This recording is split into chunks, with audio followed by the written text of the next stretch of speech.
Jamen, nu vil jeg lige prøve at vise lidt med det her Sound Out.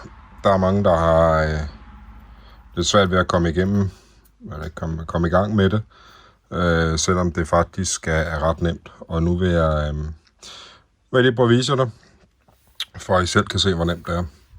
Vi har en M24 og en SM7. Det er fartregulator og lys, og det er lyd.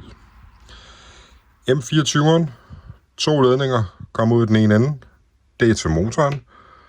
Vi kan ikke se, hvad der er plus og minus, så der er kun at sætte dem til og køre den hurtigere, når man bakker, end når man kører frem, jamen så vender man ledningerne på motoren.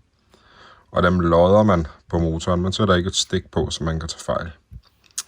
Den har en rød og sort ledning. Dem sætter vi til 2 eller 3-cellet LiPo-batteri, altså max 11,1 volt. Der har 2 stik, der kommer med derfra. Dem sætter vi blå i kanal 3 og transparent klar i kanal 4. Den her ledning ser vi lige det væk fra et øjeblik, og den her også. M24'eren har oppe i den anden ende, der kommer der til lys. De 2 første terminaler, det er plus, og de andre er minus. Alt er minus styret på en M24. Der står ud for de forskellige ting på tysk og engelsk. Bremse, højt lys, lavt lys, baklys, venstre og højre blinklys. Den anden ende hernede er alle stikkene, dem der er lodrette. Det er til, at vi kan sætte savestik, trepolede savestik ind i til udvidelse. Der står heroppe på, hvad det er, infrarød, lyd, saveudgang og sådan nogle ting. Det står her på. Og så er der 2 vandrette, topolede stiks. Det er til udvidelse, så man kan trække strøm fra M24'eren og videre. Det kunne være til en MM4 eller som her til en SM7. Det gør det lidt hurtigere og er hurtigt til at installere, når man skal i gang. Vi har så sat en M24 til. Nej, vi har ikke. SM7 har vi sat til. Den har nogle stik, vi ikke har brug for, så dem har lige stripset op sådan her. Strømstikke har vi stukket ind i de indgange, der er på M24'eren. Den anden ledning, der kommer ud, der er transparent klar, den har vi sat i kanal 1, fordi den kan jeg godt lide at styre lyd på. Jeg viser lige om lidt, hvad der sker, hvis vi sætter den i en anden kanal, så kan vi flytte rundt på vores sender, men nu har jeg sat den på højre pind, op og ned. M24'eren sidder på venstre pind, op og ned og vandret. På SM7'eren har vi sat en SMEQ. Det er en equalizer. Den har et stik. Den kommer med et stik. Der har vi taget lyd til at justere lyden med. Har vi taget ud af SM7'eren. Har vi sat equalizeren i. Equalizeren har så en udgang her, som vi kan sætte i, så vi stadigvæk kan justere volumen på højtaleren, hvor højt den skal spille. Og så har den en lille flap, og så kan man justere med en lille skruetrækker på 2 små potmeter. Og det viser jeg også lige, hvad der er super smart ved det. Udover det, så vil jeg vise, hvordan vi bruger et programmeringskort. Jeg har kun sat i til SM7'eren, fordi M24'eren det gør også på nøjagtig samme måde. Så der kommer nok en video på det på et tidspunkt, hvad man kan. Der er 15-16 ting, man kan programmere en M24 til, som hvordan du vil have blinklys, og om lyset skal være klødepære eller seende effekt, og starthjælp og forsinkelse, og der er rigtig mange sjove ting, så det tror jeg, det kræver lidt sin egen video. Men her der viser vi en gennemgang af lyd, equalizer og programmeringskort. Så nu tænder jeg for min sender her. Sådan der. Så kan du se, at M24'eren den står og blinker grøn. Det er ved, at den siger, at alt er som det skal være. Den har kontakt, og nøjagtigt det samme gør SM7'eren. Så har vi sat strøm på, og alt er som det skal være.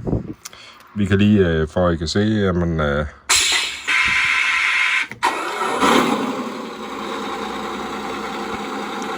Og der var volumenknappen.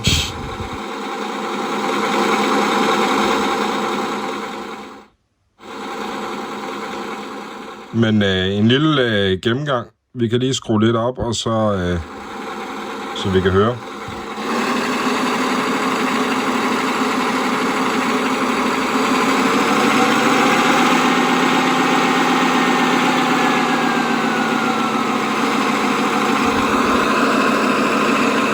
Så prøver vi lige at justere lidt på bas og diskant.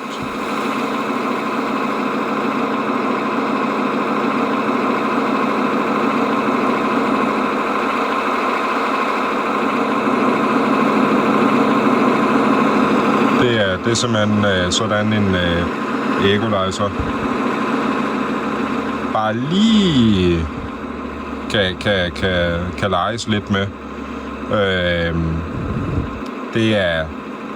Det gør muligt, at du lige kan få helt præcis den lyd, du godt vil have i din bil,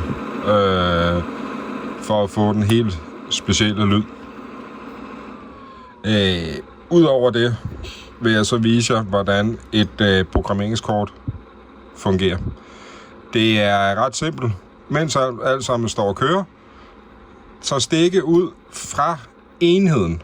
Og så om det havde været en SM7'er eller en M24'er, den tager vi ud af modtageren.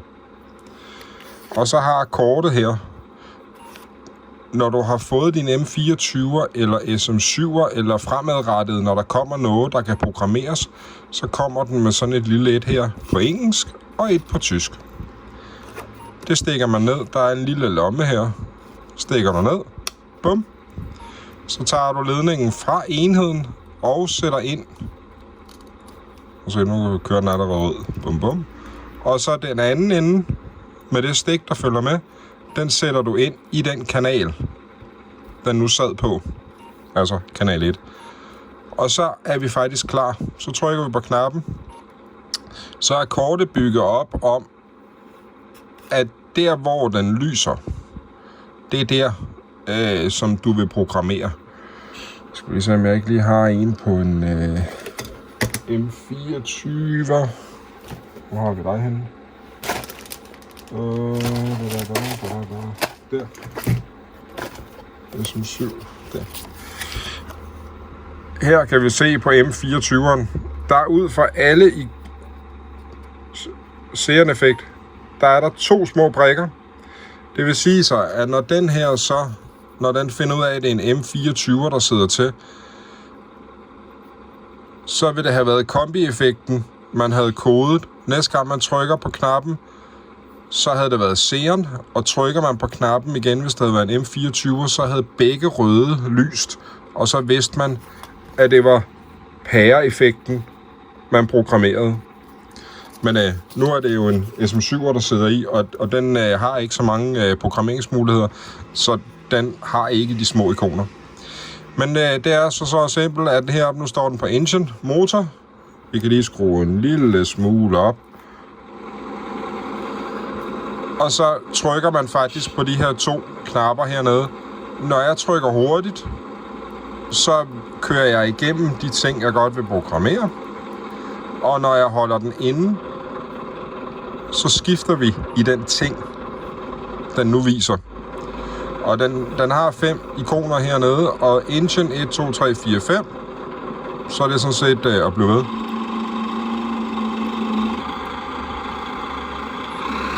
Og så kan vi bare give lidt gas. Høre om det er den helt rigtige lyd, vi vil have. Ja.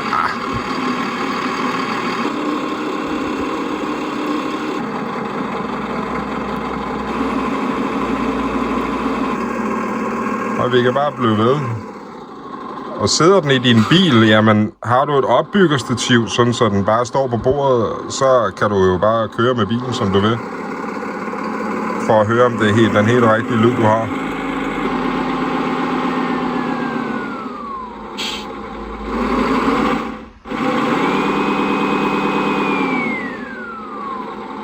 Og når du så har den lyd, du godt vil have, jamen så trykker du bare hurtigt. Så hopper den over. Så er det horn. Så må vi lige prøve at lave noget horn her. Tak.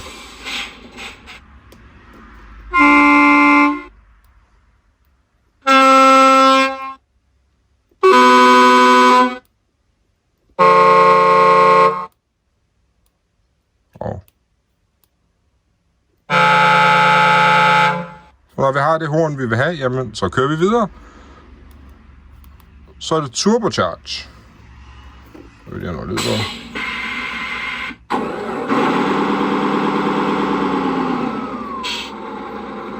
Så der kan vi ændre, hvor meget vi synes, vi skal have på turbo.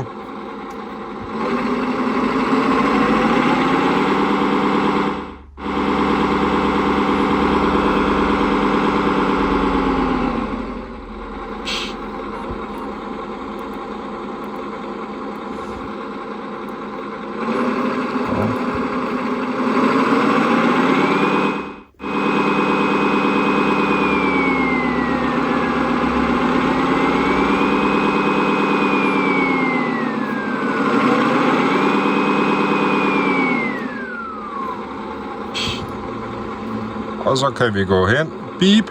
Det er, nu sætter vi den i bakgear. Og giver noget gas. Siger den ikke en pind. Så prøver vi at slå det til.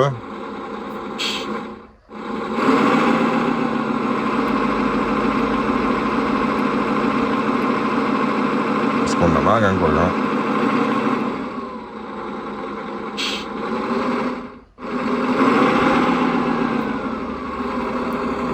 Hallo?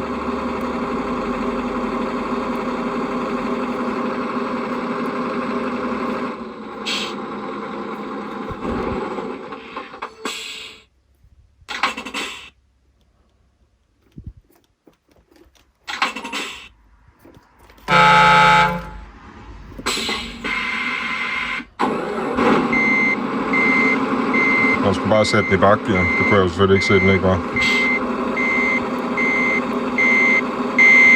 Og så sådan, hvor højt det skal være.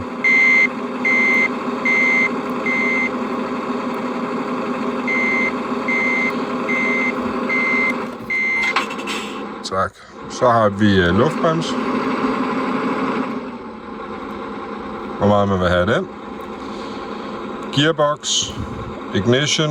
Hvis man sætter lyd på, så kan man høre her, han åbner og lukker døren. Horn. Start.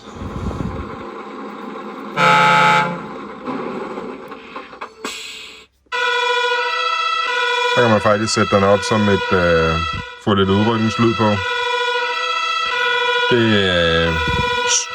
Det stille, tak. Det har jeg jo så i sinde og faktisk at bruge lidt på den her tow truck, jeg er i gang med at lave. Og det jeg gør, det er, at jeg sætter den over på kanal 5 i stedet for kanal 1. Det vil sige så, at jeg kan sætte lyden op på en kanal. Og det er faktisk sådan nu, at når jeg sætter den på en knap, så kan jeg vippe knappen, og så går den i gang med at hyle.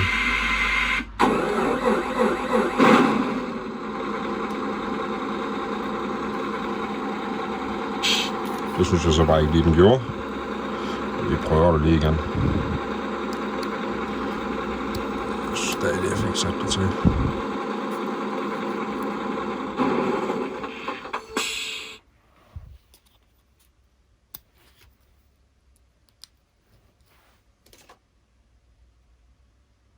Kom så.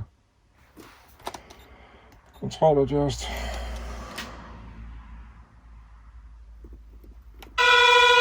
Sådan der.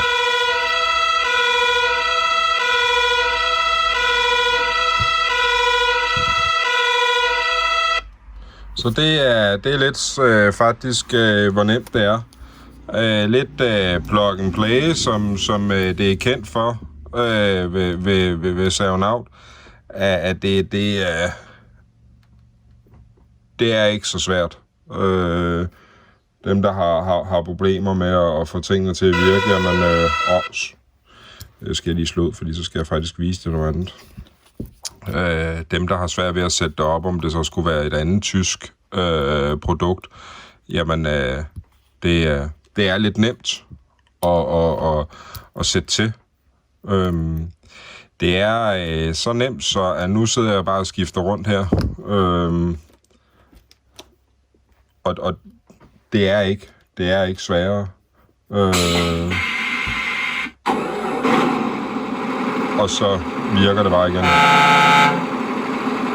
Hvis nu at man havde en modtager, og ikke, jamen lad os sige, man ikke lige kunne se, hvad der var plus og minus og signal hernede, og man ved en fejl fik vendt stikket om, jamen, du får det ikke til at virke.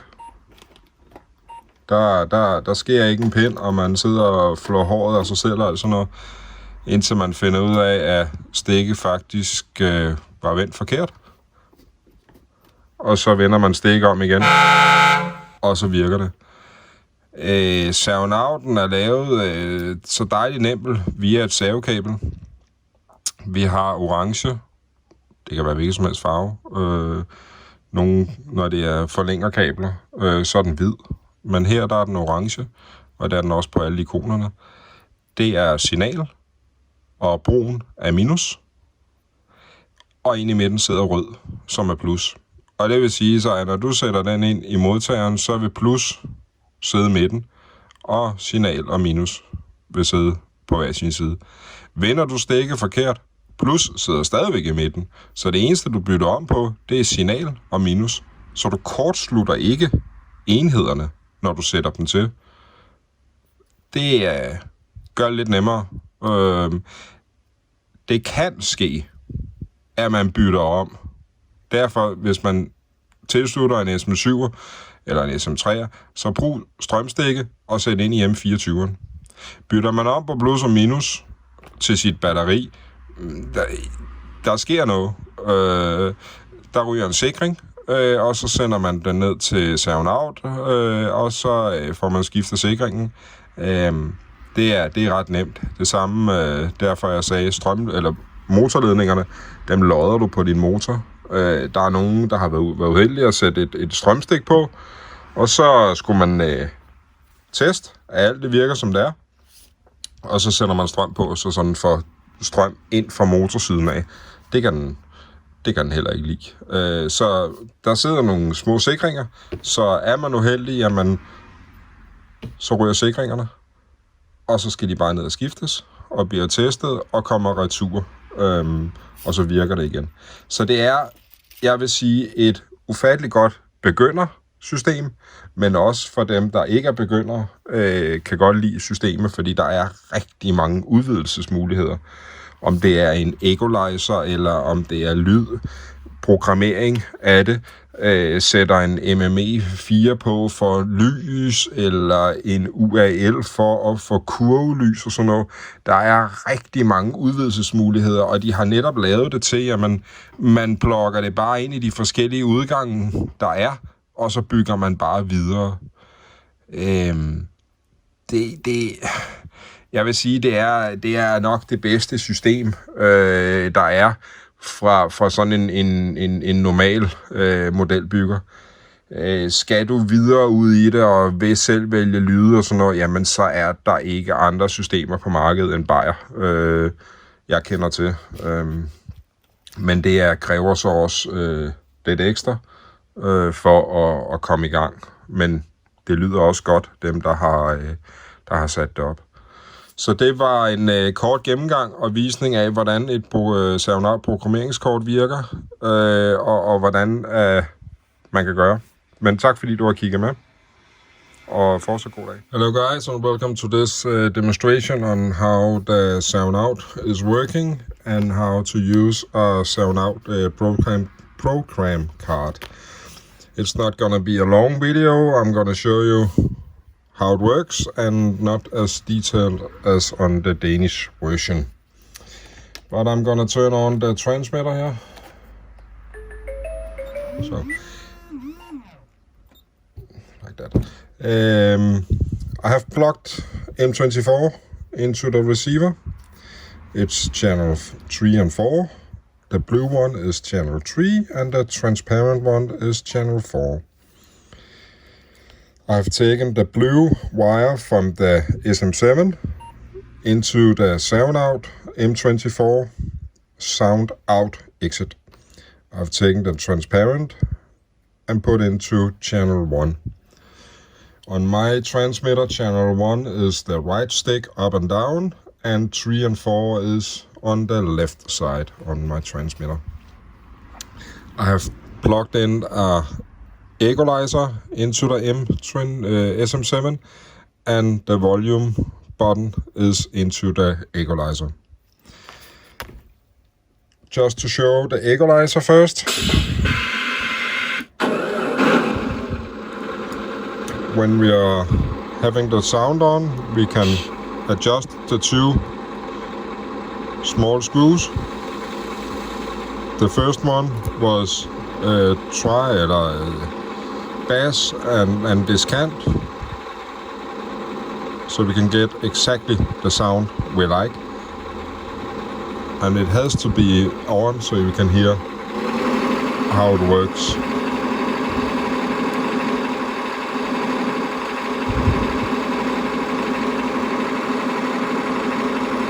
That's how the equalizer is working. It's very good, cheap to get exactly the sound you want in your truck. When we want to choose the sound, we have to program the unit. There will be another movie on how to program the M24 because it can do a lot of things. But in this video, I'm gonna show you how to do the SM7. We're using a card. When you got your SM7, you got the 2 small plastic cards. You're gonna use it now. In this little model, you can slide it in, and then you take out the wire from the transmitter and plug it in. And you take the extra wire that's with the card and plug it in the same channel as it was sitting in. And now you're ready to program. We push a button and then a little light will come on. The light come out on, and then we can see its engine. We're gonna program. We have 5 options in engines, and the 2 buttons down here we can press.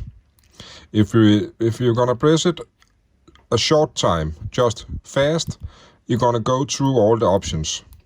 When you are out for the option and you are gonna hold in the button, you're gonna switch in the options. So it's pretty easy to use. So engine, I'm gonna turn it on.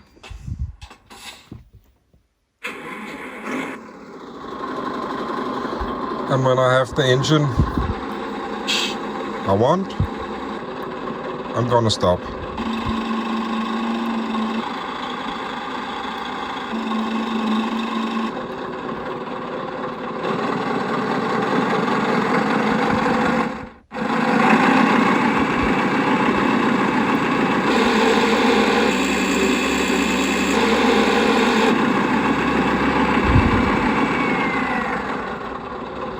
Now I have the engines I want. A short press.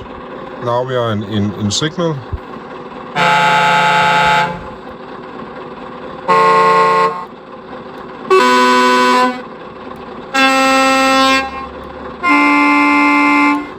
And so on.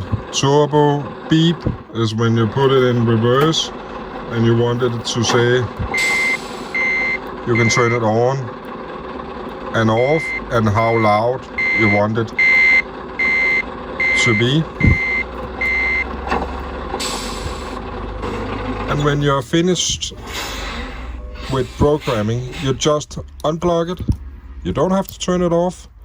Unplug it, put it back in the receiver, and then you're ready to use the device again as normal. And it has saved the way you have programmed it. So it's pretty simple to use. And if you have a M24 and SM7, You cannot program a SM3 sound model. It has to be the 7. You have to have this card. It's the best. There will be a video later on how to program and what you can do on a M24. You can do, I think it's 15 or 16 things on it.